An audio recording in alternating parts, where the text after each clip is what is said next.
That's so great. I'm trying so hard to avoid eye contact with Nathan's mother in the front row right now.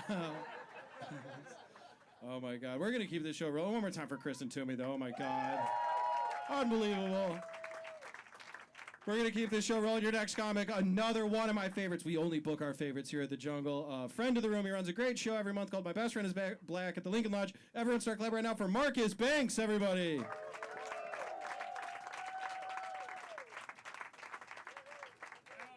One more time for Joe, everybody. One more time for him.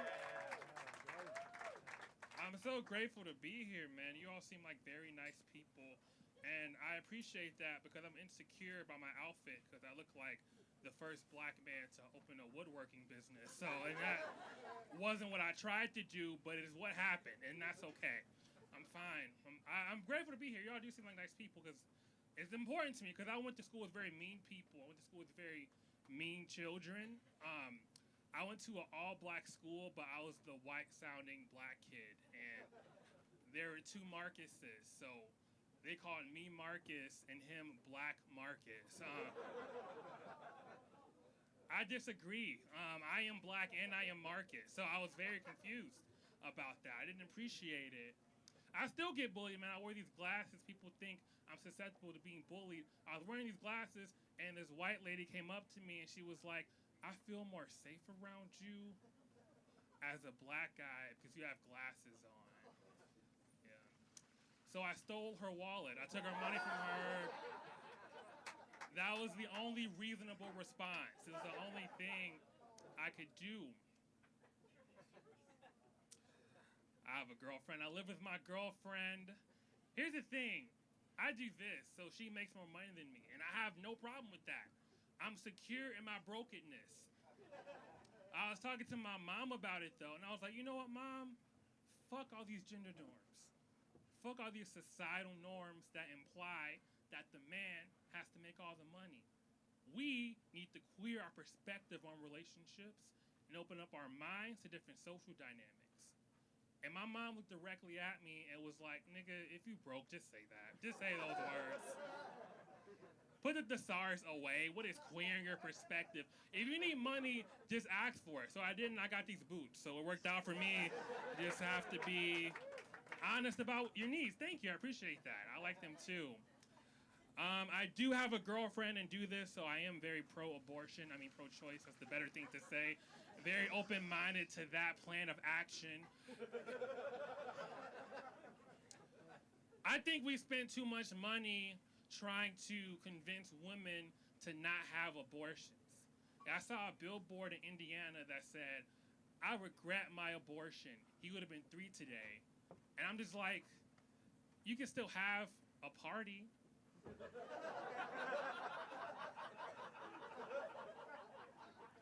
You had a safe abortion and have no kids. Have a drink. You deserve it. I don't know. I think that's the fairest thing. I think abortions are good. There's this dude who climbed the Accenture Tower downtown. It's like a 42-something story building, maybe even taller.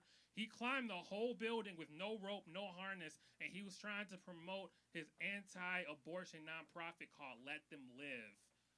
Which is the most messed up thing about it is that he refers to himself as the pro-life Spider-Man. Which is disappointing because that means we live in a universe where that's Spider-Man.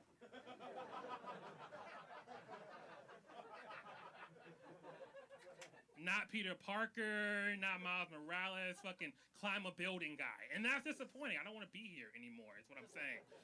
This man, he's climbed 9 buildings in the country. He's climbed 9 buildings, gotten away with it. We have a pro-life Spider-Man. We need a pro-choice Dr. Octopus to balance things out at the very least. It's not good. It's not right out here.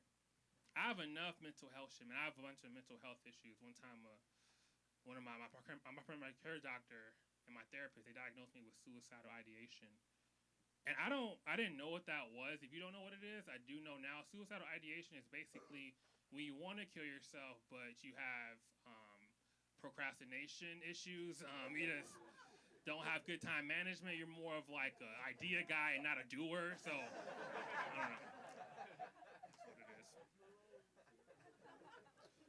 I went to boarding school and that kind of exacerbated my mental health issues. Because I got, I was the only black guy in my class, so I got racism from both sides. One time, I was listening to rap music, as we do, and this white kid was like, "Why does every black person listen to hip hop?" And this Japanese kid interrupted and was like, "Because that's what real niggas do." And I was like, who do I smack first? Like, should I make them smack each other? One time, I had my U.S. history teacher say out loud in class, in front of all of us, live in class, he was like, "Slavery wasn't that bad." I have mental health issues, man. If I ever kill myself, I'm gonna hang myself and frame him. That's what I'm gonna do. That's my plan. It's to fuck him over, because he deserves it. I still deal with nonsense, man. One time I was living my life in Chicago, downtown. This angry old white dude came up to me. He was like, "Hey, I bet you voted for Obama because he's black." And I yelled right back. I kept that same energy. I was like, "Hey, I bet you don't realize that I was 13 when that happened. So that's not how voting works. That's not." He kept going. He was like, "Hey, I bet you voted for him the second time."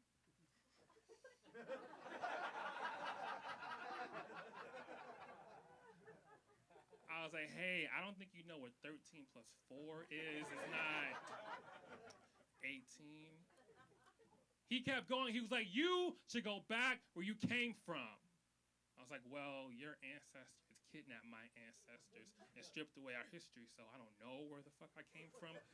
And then y'all had the nerve to make Ancestry.com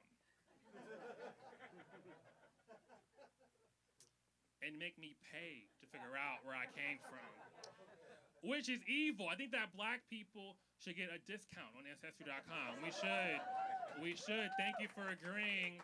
I think that black people should get 3/5 off Ancestry.com just as a starting point, and then make it 100% off. I think that is the most fair way to go. I went to all-black school, all-white teachers. It made Black History Month an absolute hilarious disaster. It was really fun. One time, this is a true story, a white nonprofit came to our school for Black History Month and made us chant Emmett Till's name. They were all like, "Emmett Till, Emmett Till, Emmett Till." I was like, "Are we summoning this nigga? What the fuck is going on? I don't want to. Leave him alone." All black school, all white teachers, they had no idea what to do with black 12-year-olds at all. They had no idea what to do with black 12-year-olds who liked singing Crank That Soulja Boy by Soulja Boy. They didn't know what to do with that. They didn't know what to do with 12-year-old kids whose favorite lyric from that song was "Super Soak That Hoe." They had no idea how to handle that situation.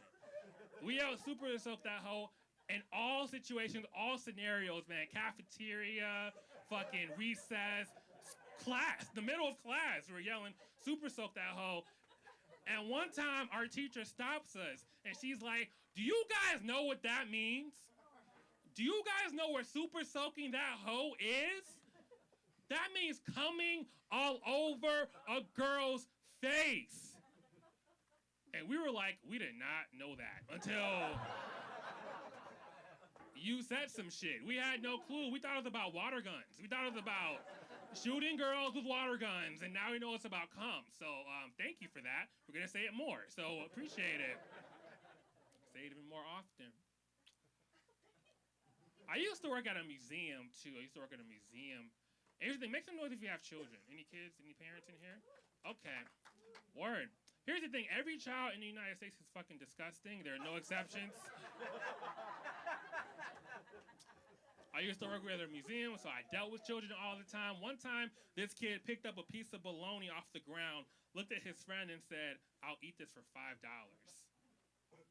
I'm the adult, I had to barge in. I was like, "I'll eat it for $4. I'll gobble that shit up right fucking now. I used to work at Navy Pier too. I operate the Ferris wheel at Navy Pier, which makes me the most important man in this room right now, so you're welcome. We have to tell people to wash their head, wash their step before they enter the Ferris wheel because of the low a low entrance. And one time this dude came in with a Trump hat, and I did not tell him to watch his head and to watch his step. That man hit his head so hard I came. It was fucking incredible. He woke up a Marxist. Shit was crazy. Anyway, I've been Marcus. Let's get up for your host.